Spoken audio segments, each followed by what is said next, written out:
Vamos supor que o próprio presidente Lula do Brasil ofereça um salvo-conduto, ou o presidente Putin, ou no caso do presidente da China, estariam incorrendo em uma ilegalidade contra os Estados Unidos, porque os Estados Unidos têm acusações pendentes por terrorismo judicializadas nos Estados Unidos. Para Maduro e sua estrutura criminosa, a resposta parece óbvia, mas não, é muito mais do que estamos vendo. Os comentaristas políticos dizem que o presidente Trump se complicaria seriamente se não fizer logo algo em relação à Venezuela.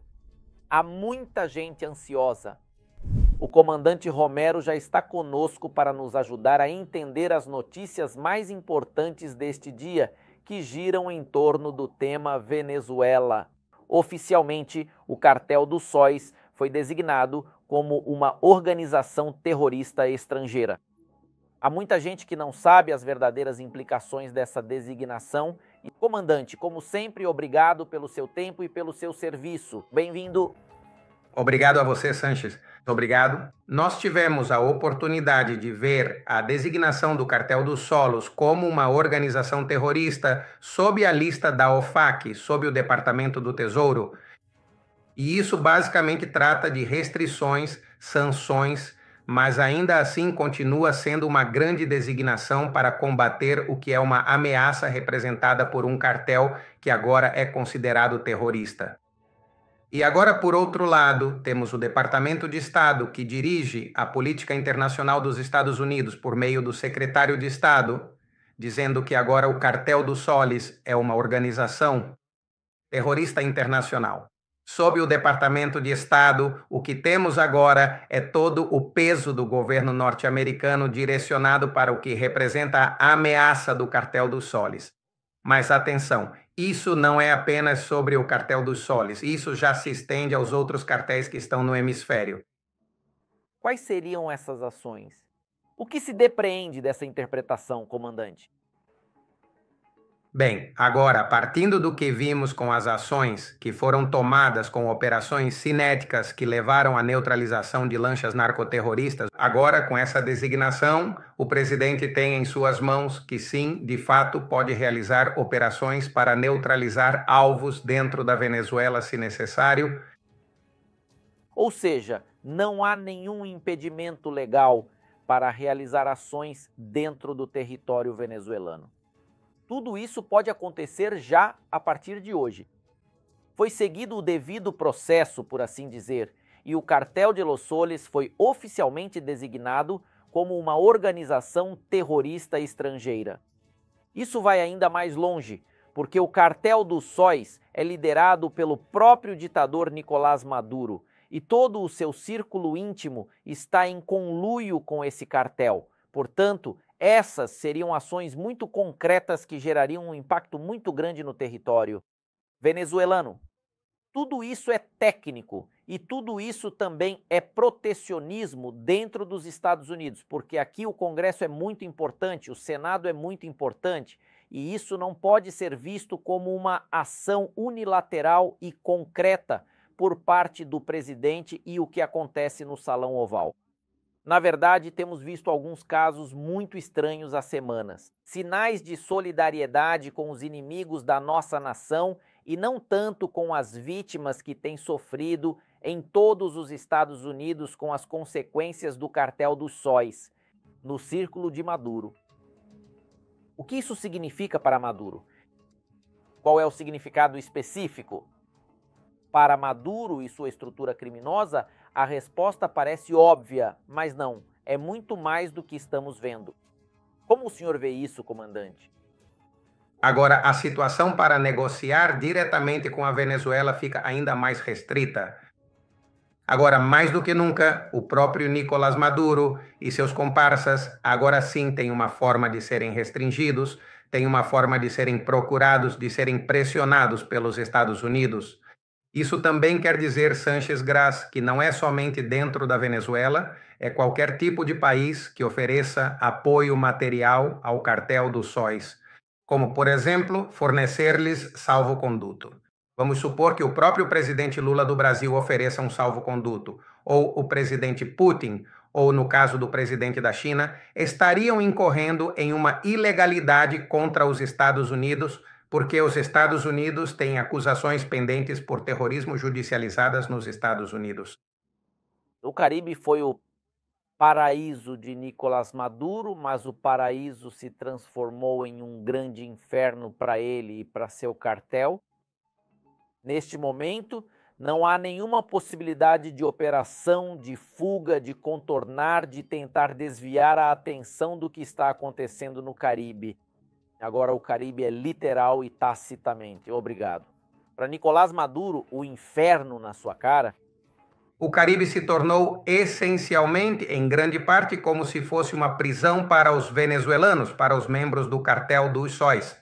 Os Estados Unidos estabeleceram domínio marítimo e domínio aéreo. Vimos como os Estados Unidos, neste fim de semana, um pouco antes deste fim de semana, realizaram voos não por parte de bombardeiros norte-americanos do tipo B-52. Também vimos como os Estados Unidos restringiram o espaço aéreo norte-americano. Realizaram operações na costa de Paria, na Venezuela, e depois nos trouxeram a sanção de hoje.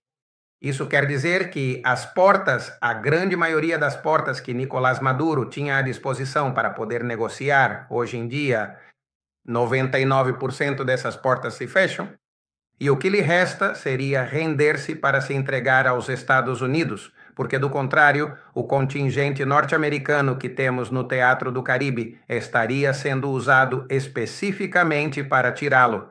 Depois de pensar muito bem e muitas vezes, os regimes da Rússia e da China expressaram apoio ao ditador Maduro em meio às tensões com os Estados Unidos. O líder russo, estou citando, disse estar seguro de que, sob o regime de Maduro, a Venezuela superará com dignidade, diz Putin, todas as provações e defenderá seus interesses legítimos nestes tempos turbulentos.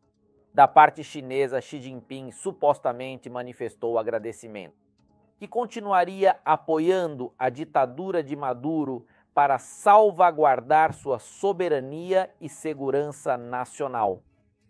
Que interpretação podemos fazer desses apoios na nona entrada, quase com 3 eliminados na parte alta? Por quê? Se gostam tanto dele, demoraram tanto para dar esse suposto apoio? Para que serve isso? Agora, comandante, o que se pode interpretar? Bem, aqui o que vemos principalmente é um apoio simbólico, e especialmente de 2 países que são violadores dos direitos humanos há muitos anos. Aqui também o que estamos vendo é que, no caso, por exemplo, da Rússia, que se disse que enviou aviões militares para trazer esses recursos militares, essas bombas, mísseis. Bem, na verdade, lembremos que a Venezuela tem um acordo de defesa com a Rússia. E o que sabemos é que tem apoiado, de fato, o regime venezuelano, mas tem feito isso de uma forma mais mercenária do que qualquer outra coisa. Não é diretamente com soldados russos, porque lembremos que os russos têm um conflito com a Ucrânia. Eu não acredito que o presidente Putin vá doar seus recursos para a Venezuela simplesmente porque eles têm um regime narcoditatorial que mantém certa relação com a Rússia. E no caso da China, além de palavras e simbolicamente discursos contra os Estados Unidos, não veremos mais do que isso.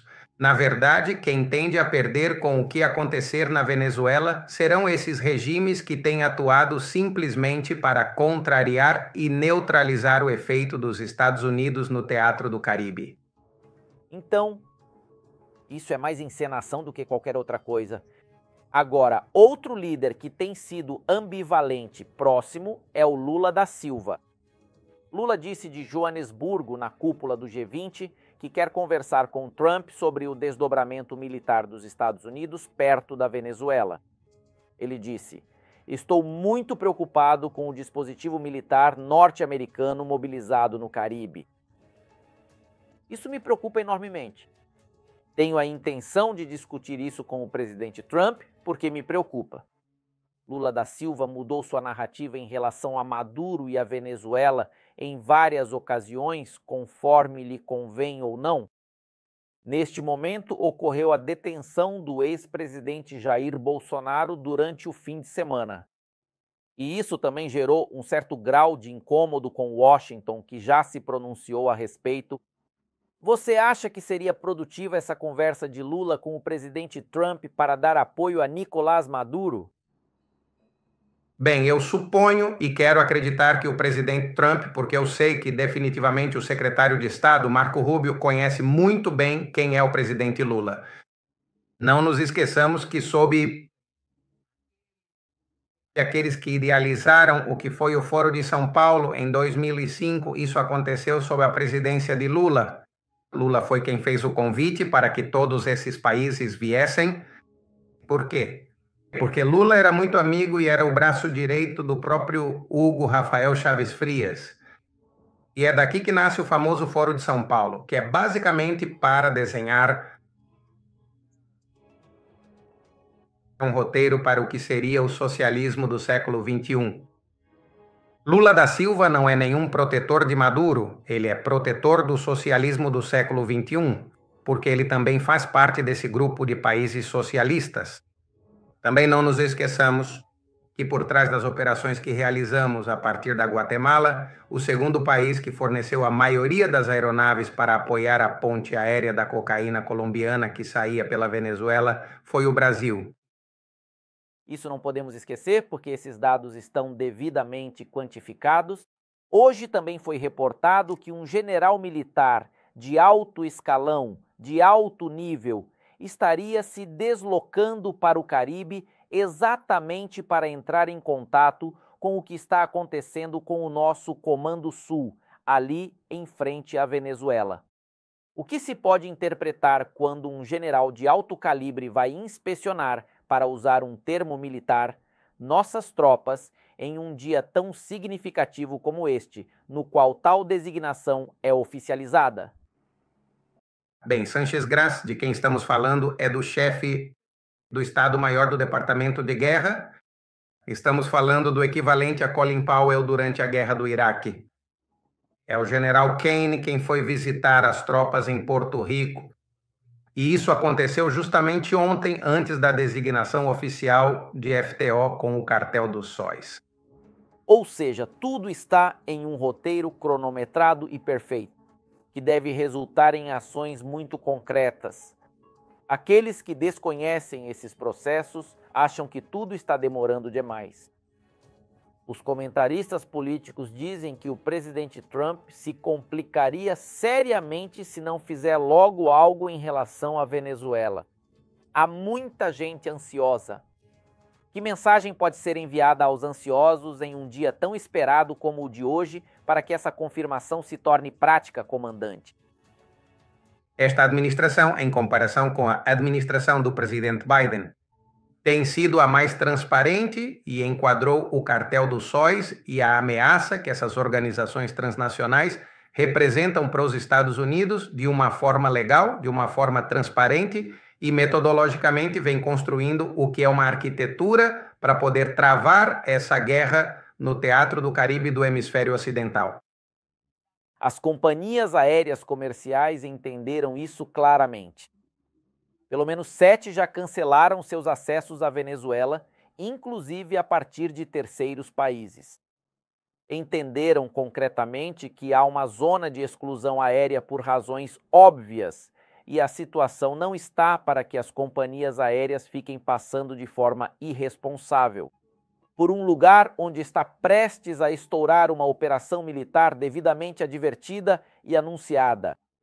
Geralmente, essa é a interpretação dos protocolos feita pelas companhias aéreas comerciais, comandante, ou quem avisa a companhia aérea comercial, olha, desça que não é o momento. Como isso funciona? Esse protocolo, que é emitido pela Agência dos Estados Unidos, a FAA, é uma questão principalmente para resguardar a segurança aérea. Sob as operações militares que estão sendo lideradas pelos Estados Unidos entre Porto Rico, que é mais ou menos a área central do Caribe, eles estão basicamente dizendo há operações bélicas. Os Estados Unidos estão realizando operações militares. A Venezuela poderia reagir a essa presença, mas é basicamente o que vimos quando estavam sendo realizadas operações militares para derrubar mísseis que os Houthis estavam disparando do Iêmen em direção a Israel. Quando Israel avisou, dizendo que havia operações e que o espaço aéreo estava restrito por vários dias antes do ataque. De Israel ao Irã, o céu havia sido liberado justamente para realizar a operação que conhecemos como a campanha aérea que foi realizada para neutralizar as plantas nucleares no Irã. É um fato. O Registro Federal publicou que o Departamento de Estado designou o Cartel de Los Soles como uma organização terrorista estrangeira, de acordo com a seção 219 da Lei de Imigração e Nacionalidade. O Registro Federal diz: com base em uma revisão do processo administrativo reunido neste caso e em consulta com o Procurador-Geral e o Secretário do Tesouro, concluí que existe uma base factual suficiente para constatar que as circunstâncias relevantes descritas na seção 209 da Lei de Imigração e Nacionalidade, conforme emendada doravante INA 8 USC 1189, existem com relação ao Cartel de Los Soles, também conhecido como The Cartel of the Suns, escreveu o Registro Federal. Portanto, este já é um documento oficial. Agora, as pessoas que estão me assistindo podem consultar isso. Não é algo que vem apenas dos apresentadores de notícias, isso é um fato e haverá repercussões. Temos a sorte de contar com o comandante Romero para entender tudo isso em primeira mão. Obrigado, comandante, pelo seu tempo, por sua sabedoria e por seu serviço, por nos ajudar a entender o que está acontecendo na situação da Venezuela. Tem sido passo a passo, aos poucos, mas tanto bate o cântaro na fonte até que logo confirmaremos. Obrigado, comandante Romero. Um abraço. Obrigado a você, Sanches. Você é muito gentil, como sempre.